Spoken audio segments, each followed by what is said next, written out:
Across the country, we are near that 10-year high for whooping cough cases, right around 33,000 cases reported since the start of the year. Here in New Hampshire, health experts tell us that we have seen an uptick in cases compared to the last few years, but they say this is actually a trend back towards pre-pandemic normals. Now, like many other respiratory illnesses during the COVID-19 pandemic, there was a record low number of cases for whooping cough reported, also for things like the flu and RSV. New Hampshire seeing fewer than 10 cases of whooping cough in the years of 2020 to 2023. This year, though, New Hampshire has reported 51 cases. That is an increase, but keep in mind, before the pandemic, New Hampshire averaged around 70 cases each year.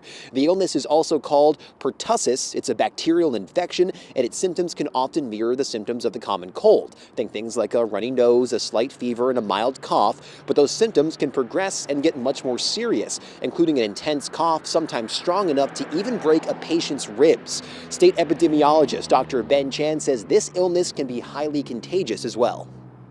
This is a type of infection that can spread very easily and can cause outbreaks in settings where people are mingling in close contacts, like in childcare and school settings, for example.